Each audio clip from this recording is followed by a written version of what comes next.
दिगम्बरं भस्मसुगन्धलेपनं चक्रं त्रिशूलं डमरुं गदां च पद्मासनस्थं ऋषिदेववन्दितं दत्तात्रेयध्यानमभीष्टसिद्धिदम् मूलाधारे वारिजपद्मे सचतुष्के वंशं शंसं वर्णविशालैः सुविशालैः रक्तं वर्णं श्रीभगवतं गणनाथं दत्तात्रेयं श्रीगुरुमूर्तिं प्रणतोऽस्मि।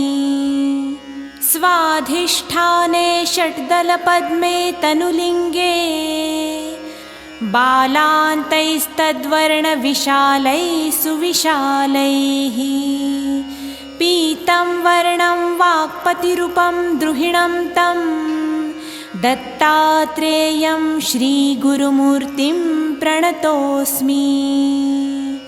नाभौ पद्मे पत्रदशाङ्के डफवर्णे लक्ष्मीकान्तं गरुडारूढं मणिपुरे नीलवर्णं निर्गुणरूपं निगमाक्षं दत्तात्रेयं श्रीगुरुमूर्तिं प्रणतोऽस्मि।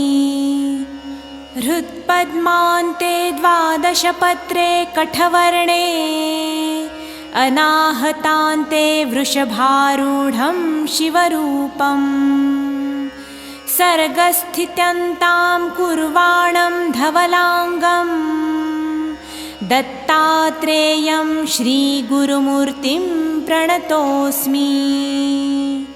कण्ठस्थाने चक्रविशुद्धे कमलान्ते चन्द्राकारे षोडशपत्रे स्वरवर्णे मायाधीशं जिवशिवं तं भगवन्तं दत्तात्रेयं श्रीगुरुमूर्तिं प्रणतोऽस्मि।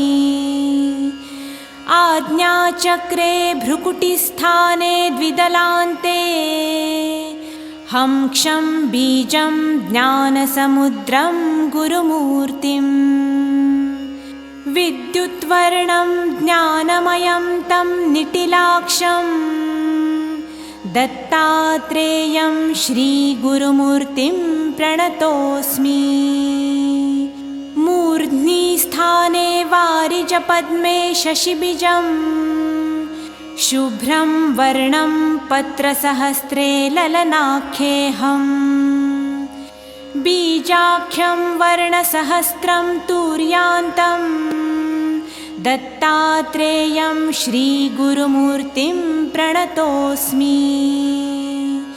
ब्रह्मानन्दं ब्रह्ममुकुन्दं भगवन्तं ब्रह्मज्ञानं ज्ञानमयं तं स्वयमेव परमात्मानं ब्रह्ममुनिद्रं भसिताङ्गं दत्तात्रेयं श्रीगुरुमूर्तिं प्रणतोऽस्मि।